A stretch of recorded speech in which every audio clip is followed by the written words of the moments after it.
Jadi apa langkah Prabowo yang harus ditempuh agar koalisi tetap terjaga di tengah upayanya untuk memperkuat posisi pemerintahan? Kami akan berbincang bersama analis komunikasi politik Universitas Al-Azhar Ujang Komarudin. Kang Ujang, selamat sore. Selamat sore, Mbak Cindy. Kang Ujang, kalau Kang Ujang Ya, sendiri melihatnya sudah adakah potensi resistensi nih dari koalisi Indonesia Maju dengan adanya PKB dan juga Nasdem? ya resistensi ada, tapi kecil ya. Kalau PKB dan Nasdem tidak. Tetapi yang resistensi itu kan PKS, yang itu sudah ditolak oleh Partai Gelora. Ya penolakannya wajar karena dulu mereka bersatu gitu ya dalam sebuah partai dan Gelora menjadi bagian pecahan dari PKS. Jadi ketika misalkan Gelora sudah habis-habisan, mati-matian berdarah-darah memenangkan Prabowo Gibran, tahu-tahu PKS di ujung gitu ya menelikung apa namanya menyusul dalam tikungan sehingga masuk koalisi Prabowo Gibran.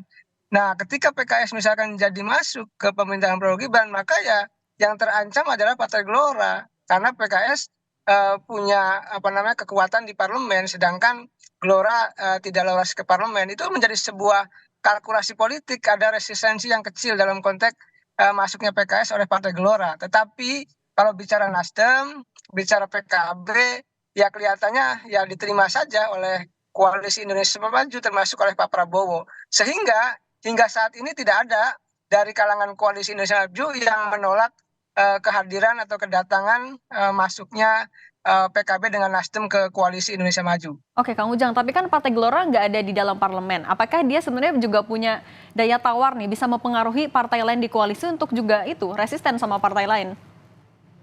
Daya tawar pasti ada ya, tetapi kekuatan politik itu kan dilihat dari jumlah kursi, jumlah apa namanya anggota DPR. Nah, ketika mereka tidak lolos ke Senayan, tidak ada di Senayan, ya kalau soal bisik-bisik iya, tapi kalau soal mempengaruhi kebijakan partai, saya rasa tidak ya, karena partai-partai di Koalisi Indonesia Maju mereka punya apa namanya independensinya sendiri, punya keyakinannya sendiri, punya penerimaan ataupun mau daya tolaknya sendiri kepada partai-partai yang baru datang atau kepada mereka-mereka yang kalah yang ingin masuk ke koalisi Prabowo Gibran. Jadi saya melihat kalau soal Gelora dengan PKS itu soal masa lalu saja yang hingga hari ini masih belum ketemu gitu. Ya kalau ada yang di luar, ada yang di dalam. Kalau di dalam semua ya pasti ada yang tersingkir salah satunya begitu. Oke, kalau selain Gelora untuk yang partai politik yang ada di dalam parlemen, siapa lagi yang kalau Kang Ujang lihat? Kalau AHY kan kemarin bilang ini bukan soal besar-besaran koalisi, tapi gimana caranya nggak rontok di tengah jalan. Itu sinyal resistensi juga bukan? Ya, antisipasi. Saya rasa ini warning, sesuatu yang bagus saja, sesuatu yang positif. Artinya AHY mengingatkan kepada Pak Prabowo, mengingatkan ke Koalisi Indonesia Maju bahwa sejatinya membangun koalisi yang gemoy, yang gemuk, yang mayoritas itu tidak keropos. Artinya harus solid, harus juga berdasarkan kepada proporsinya masing-masing. Kalau saya sih melihatnya begini, kalau masing-masing partai mendapatkan jatah dengan proporsinya masing-masing, tidak akan ribut. Tetapi kalau ada yang terlukai gitu ya, kalau ada jatah kursi menterinya misalkan dikurangi, ya pasti ribut. Dan saya meyakini ya dalam konteks membangun koalisi yang gemuk tersebut, Pak Prabowo akan memperhitungkan asas proporsionalitas, baik bagi yang sudah masuk di koalisi Indonesia Maju maupun bagi yang partai-partai yang baru seperti PKS maupun Partai Nasdem. Jadi soal bagi-bagi saja kalau pembagiannya adil, proporsional ya akan tidak akan ribut. Tapi kalau pembagiannya sudah tidak adil, ya pasti akan ada gejolak di dalam atau di koalisi tersebut.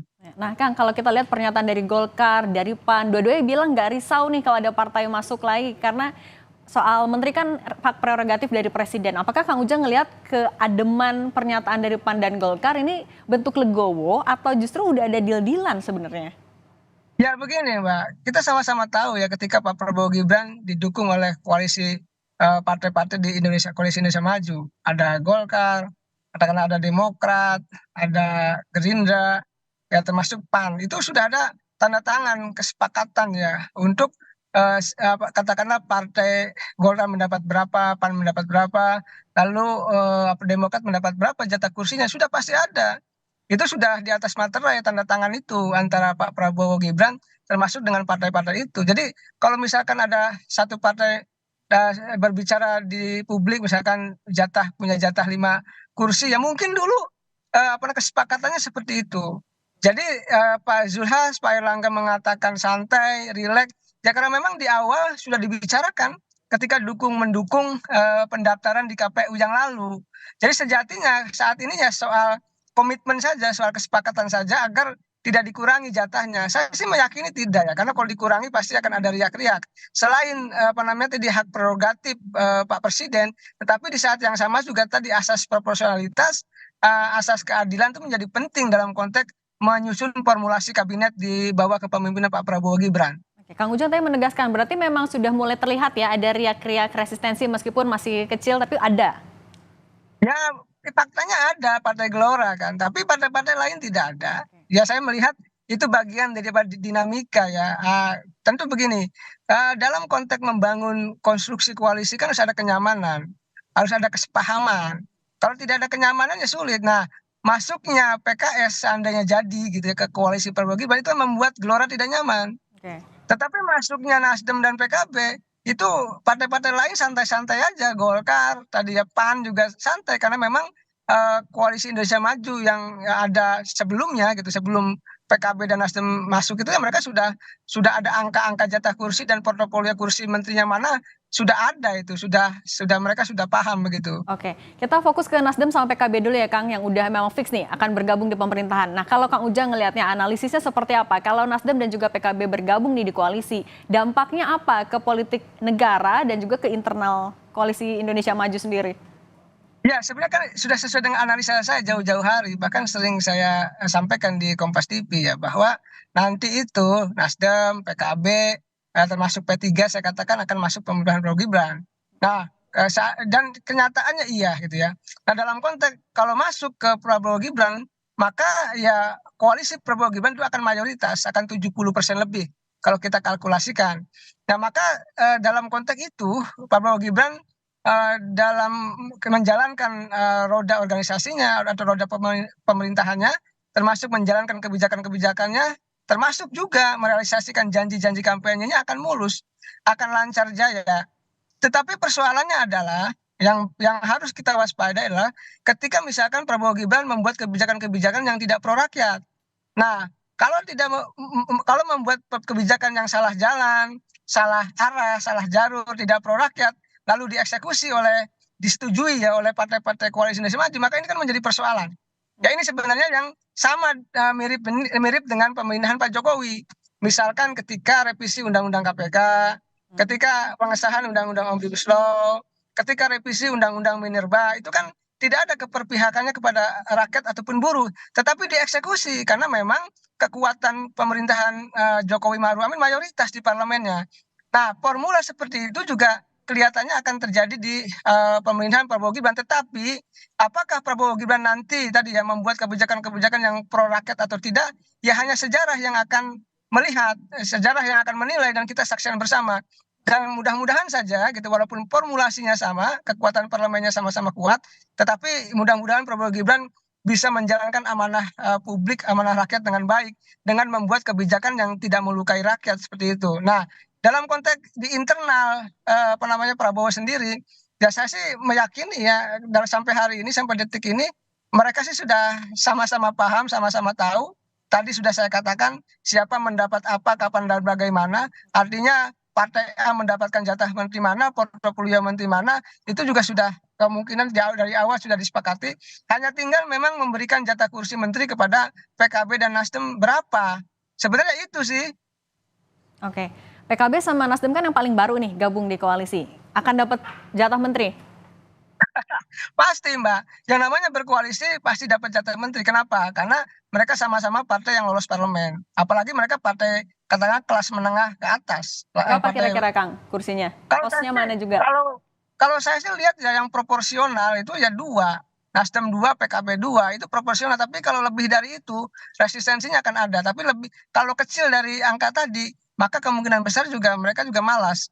Oleh karena itu saya melihat ya kalau proporsional dua itu ya cukup lah, cukup adil kalau saya melihatnya begitu. Berdasarkan kepada pengalaman analisa saya ya dari waktu ke waktu dari 5 tahun setiap menganalisa kabinet ya asasnya asas proporsionalitas. Kalau proporsionalitasnya terjadi, lalu keadilan terjadi, baik diberikan kepada Nasdem maupun PKB, maka ya semuanya akan happy, semuanya akan senang. Tetapi kalau tidak adil, atau kurang, atau terlalu banyak, ini akan menjadi persoalan. Jadi 2 tuh menjadi angka yang menurut saya yang proporsional bagi Nasdem dan PKB. Oke, Kang Ujang terakhir, kalau untuk PKS dan PDIP, apakah kira-kira sampai akhir nanti akan istiqomah berada di luar pemerintahan jadi oposisi? Kalau PDI saya mungkin yakin, PDIP yakin karena ada kekecewaan kepada Pak Jokowi, kita tahu Pak di situ ada Mas Gibran sebagai katakanlah wakil presiden yang akan dilantik ya.